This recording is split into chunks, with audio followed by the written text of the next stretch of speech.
आइए अब मैं जिन्हें आमंत्रित कर रहा हूं, मैं उनका नाम लूंगा और आपकी तालियां बज जाएंगी। मैं जिस हास्य के जादूगर को आमंत्रित कर रहा हूं, उनका नाम कविवर जॉनी बैरागी है। जॉनी बैरागी कवि सम्मेलन का हिस्सा नहीं है। मैं जानता हूं कि अपने आप में एक पूरा कवि सम्मेलन करने का कौशल रखते हैं। जरा एक बार जोरदार तालियां बजाकर स्वागत कीजिए। उसके बाद जॉनी भैया, आपकी अगर इच्छा हो तो आपकी मर्जी पड़े तो ताली बजा दो, नहीं तो कोई बात नहीं है।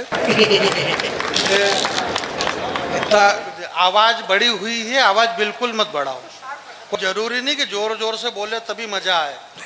आपको विश्वास नहीं हो तो घर पे जाओ, जोर से बोल करके देख लो कितना नुकसान होगा। जितना धीरे बोलोगे इतना फायदे में, जितना धीरे बोलोगे इतना फायदे में। आदमी यार 10 साल तक एकदम धीरे बिगर बोले देश के प्रधानमंत्री रह लिए मनमोहन सिंह जी, क्या जरूरी जोर से बोला जाए? आप धीरे भी बोल सकते हैं, कोई जरूरी नहीं है जोर से बोलो। मैं आपकी तरफ हूँ, बहुत बहुत धन्यवाद। आपने ये हिंदी का कवि सम्मेलन करवाया।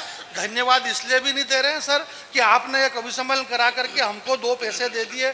हम धन्यवाद इसलिए भी दे रहे हैं कि इस एक राजनेता के जन्मदिन पर हिंदी का कवि सम्मेलन, ये हिंदी हमारी राष्ट्रभाषा ही नहीं है बल्कि हिंदी हमारी माँ भी है, और आपने हमारी माँ का अनुष्ठान करवाया। इसलिए मैं आप तमाम लोगों को बहुत बहुत धन्यवाद देता हूँ, और इस तरह से मैं हर जगह धन्यवाद देता हूँ। आपने पूरी महफिल, पूरा कवि सम्मेलन अद्भुत कर दिया। मैं आपके बीच में बहुत कम समय खड़ा रहूंगा। हमारे आदित्य भाई बहुत अच्छा संचालन कर रहे हैं। ये सकब से कह रहे थे कि हमें तिवारी जी तक, कविता तिवारी जी तक पहुंचना है, जानी बैरागी तक पहुंचना है। मेरा आपसे करबद्ध निवेदन है कि आपको कहीं नहीं पहुंचना है, अपने घर पहुंचना है। आदमी वही फायदे में जो घर पहुंचेगा। आप इन देश के बड़े कवियों को सुनेंगे, ये दिल्ली, बंबई, बेंगलोर, हैदराबाद, जाने कहाँ कहाँ जाते हैं। मैं कहीं भी नहीं गया हूँ, मैं मेरे घर से सीधा यहीं आया हूँ और यहाँ से वापस मेरे घर चला जाऊंगा। नहीं, अपन 10-10, 20-20 दिन तक इधर उधर घूमते फिरो, क्या मतलब है? अपन इधर उधर घूमते फिरो और अपने घर के सामने फिर दूसरे घूमते फिरे, क्या मतलब है? इसलिए अपन घर पे रहो। मैं घर का रहने वाला आदमी हूँ। आपकी सारी समस्याएं खत्म है, और जो समस्या है वो समस्या कोई बता ही नहीं रहा।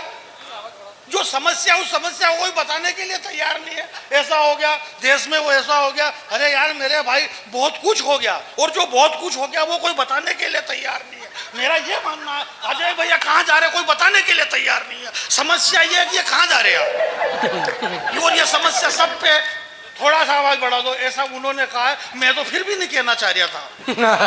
अब कोई भी बीच में से नहीं जाए। सीटी मत बजाओ, मैं सीटी जैसा आदमी नहीं, आवश्यकता ही नहीं है आपको सीटी से। मैं ना तो इस तरह की आपको आक्रोशित करूंगा और ऐसा कुछ भी नहीं। हाशिम भाई को तो मेरे यहाँ कलेक्टर ने एक बार 1.5 साल तक बिल्कुल बोले, यार वो आदमी कमाल का आदमी, लोगों के रोंगटे खड़े हो जाते हैं ये पढ़ता तो। एक बार बुलाया भैया, लोगों के रोंगटे खड़ा कर दिया। ये चला गया ट्रेन में बैठ के। 3 दिन हो गए वहां, रोंगटे ही नहीं बैठ रहे लोगों के, रोंगटे खड़े के खड़े। छोटे छोटे बच्चे बच्ची चड्डी बनियान नहीं पहन पा रहे। डॉक्टरों को बीमारी समझ में नहीं आ रही। बोले बीमारी काहे की? बोले रोंगटे की। मैं आपके रोंगटे नहीं खड़ूंगा, आपके रोंगटे सलामत रहे मेरे भाई। नहीं, सस्पेंस पैदा होता है, सबसे बड़ी समझ। मेरे को आज तक ये समझ में, कविता तिवारी को मेरे अभी पढ़ना था, पर वो सिर्फ इस चक्कर में नहीं पढ़ पाई कि वो इस चक्कर में डिप्रेशन में चली गई कि इन्होंने कहा आसिम भाई ने कि मेरे को इस बात का गर्व है कि मैं मुसलमान हूँ। अब इसका दिमाग खराब कि ये क्यों मुसलमान है, ये क्यों मुसलमान है। मेरे से क्या बोले, जानी भैया ये क्यों मुसलमान है? मैंने कहा तू तिवारी क्यों है? बोले मेरे पापा तिवारी है। मैंने कहा इसके पापा भी मुसलमान है तो ये मुसलमान है। इसमें कौन सी नई बात है? सामान्य सी बात है। समय बहुत कम है अजय भैया, समय इतना कम है। कम समय में कम जिंदाबाद। ये कह रहे हैं कि टाइम कम है, भाई साहब बहुत अच्छे रखने के लिए, आज पहनाने के लिए आ रहे हो। आप पहनाओ, मैं बहुत बढ़िया कवि हूँ। नहीं पहनाओ तो बैठो आप, कोई दिक्कत नहीं, मेरे को कोई दिक्कत नहीं है। मैं बहुत बड़ा कवि हूँ, बड़ा कवि हूँ। ये हेमंत पांडे कह रहे थे व्हाट्सएप ग्रुप में, और वो बोले अजय अंजाम जी तुमने कमाल कर दिया, तुम्हारा फोटो सबसे नीचे छपा। बहुत बहुत धन्यवाद हमारे विधायक महोदय, भूतपूर्व विधायक महोदय। और आप इस बात की चिंता मत करना कि लोग क्या कहेंगे। आपने जो प्रोग्राम किया वो अद्भुत किया है। यहाँ विद्वान लोग बैठे हुए हैं, दुनिया की सारी रामायण पढ़ लेना, वाल्मीकि रामायण पढ़ लेना, कम पढ़ लेना, मलयालम, तेलुगु, मानस, कुछ भी पढ़ लेना। जब हनुमान जी को शक्ति लगी, लक्ष्मण जी को शक्ति लगी, हनुमान जी संजीवनी बूटी लेकर के आए, लक्ष्मण जी ठीक हो गए, राम रावण युद्ध हुआ, राम जी राजा बन गए। पूरी रामायण पढ़ लेना, रामायण में ये कहीं भी लिखा हुआ नहीं है कि लक्ष्मण जी ने हनुमान जी से ये कहा कि तुम्हारा बहुत बहुत धन्यवाद। हनुमान जी को लक्ष्मण जी धन्यवाद दे या ना दे, इससे हनुमान जी को कोई फर्क नहीं पड़ता है। उन्होंने अपना अच्छा काम करना बंद नहीं किया। आज भी अष्ट सिद्धि नौ निधि के दाता असवर दीन जानकी माता, आपको कोई धन्यवाद दे या ना दे, आप आपका अच्छा काम करते रहना, किसी की चिंता करने की कोई जरूरत नहीं है। और अगले वर्ष जब कभी सम्मेलन है आप मेरे को बुलाना। एक बात मैं बता रहा हूँ, ऐश्वर्या राय, युक्ता मुखी, लारा दत्ता और प्रियंका चोपड़ा थोड़ा सा आगे। हासिम भाई कह रहे हैं, बोले जानी भाई थोड़ा सा आगे, ये थोड़ा सा आगे आ गया। मैं तो आगे से ही, मैं आपकी तरह इतना पीछे नहीं जा सकता हूँ भाई। मैं पीछे क्यों जाऊं? आपने जैसे कहा ना कि मौलाना और महाराज देश छोड़ दे, साले यही दोनों नहीं छोड़ रहे हैं।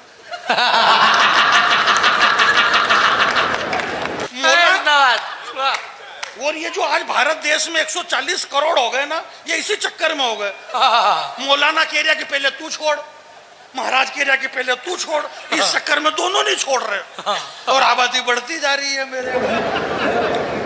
ऐश्वर्या राय, युक्ता मुखी, लारा दत्ता और प्रियंका चोपड़ा।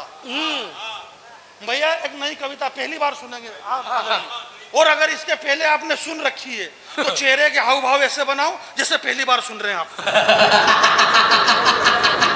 क्योंकि जो घटना घट रही है, ये जो खाने पीने का सिलसिला, भैया शुरू से बता दिया, खाना पीना बंद कर दो। खाना, मेरा ये मानना है कि आप चालू रखो, कोई दिक्कत नहीं है भाई। जो खाएगा वो जिएगा, जो नहीं खाएगा वो मर जाएगा।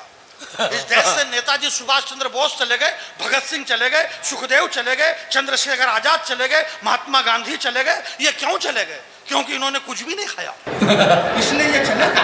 हम लोग अभी तक जिंदा हैं क्योंकि हमने खाया है। जो खाएगा वो जिएगा, इसलिए आप खाएंगे कोई दिक्कत नहीं। खाओ पियो ऐश करो, बस संसद में घाटे का बजट मत पेश करो। और ये कौन चिल्ला रहा कि खा गए खा गए? ये भाई साहब वही चिल्ला रहे जिनको खुद को खाने को नहीं मिला।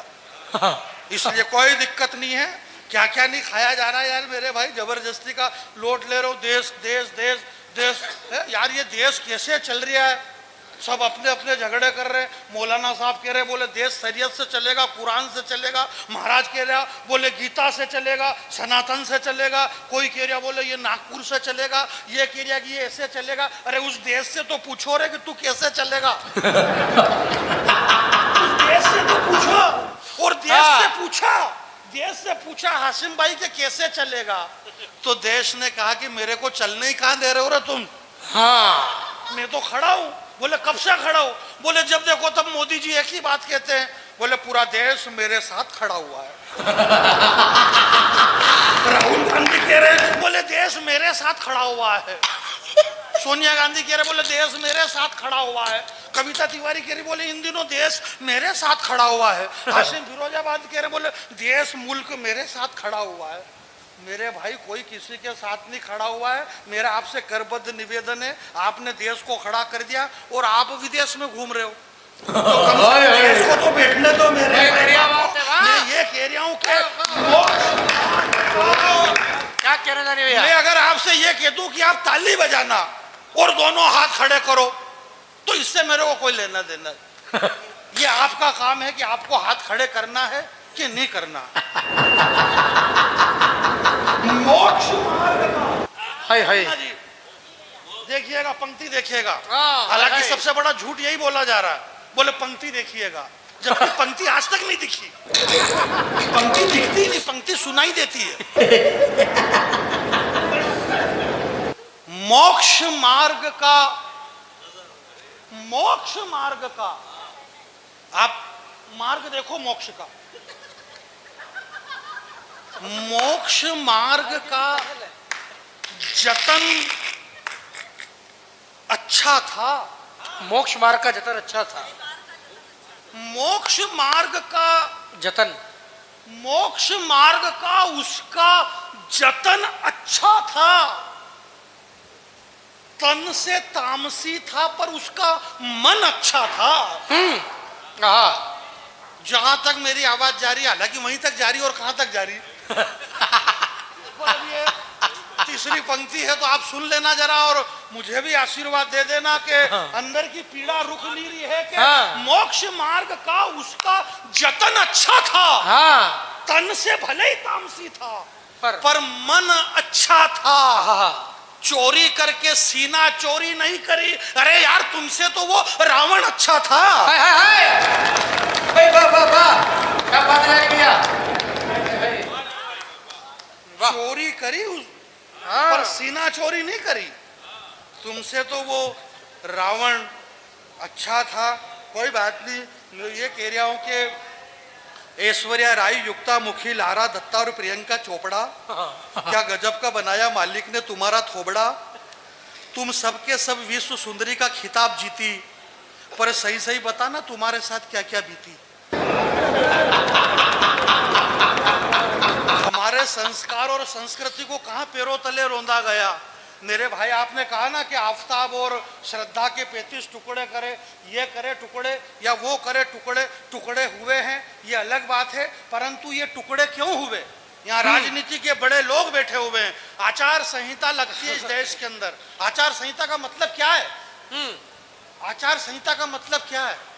आचार संहिता मतलब आचार संहिता। ये किसी के समझ में नहीं आती है पर ये लगती है। ऐश्वर्या राय, युक्ता मुखी, लारा दत्ता और प्रियंका चोपड़ा, क्या गजब का बनाया मालिक ने तुम्हारा थोबड़ा। तुम सबके सब विश्व सुंदरी का खिताब जीती, पर सही सही बताना तुम्हारे साथ क्या क्या बीती। अरे ऐश्वर्या राय, तूने सिर्फ सुंदरी शब्द चुना है, विश्व सुंदरी का नाम तेरे बाप ने भी नहीं सुना है। विश्व सुंदरी का नाम सुनेगा तो अपने आप को भूल जाएगी, और विश्व सुंदरी का चरित्र सुनेगा तो तेरी आंखें खुल जाएगी। विश्व सुंदरी बनने के लिए जमाने से जूझना पड़ता है, और विश्व सुंदरी बनने के लिए धधकते अंगारों पे कूदना पड़ता है। विश्व सुंदरी तो वो चित्तौड़ की महारानी पद्मिनी थी, जिसकी सुंदरता के आगे आईना तक टूट गया था, और पानी में चेहरा देखा था अलाउद्दीन खिलजी ने, उसका भी पसीना छूट गया था। हाय हाय वाह। जरा दोनों हाथ खड़े करके तालियां बजाइए। वापस नीचे कर लो जल्दी। मालूम पड़े यहाँ से बांह फट गई तो पद्मिनी का क्या बिगड़ेगा। जारी भैया चलो, समय बदल गया ना।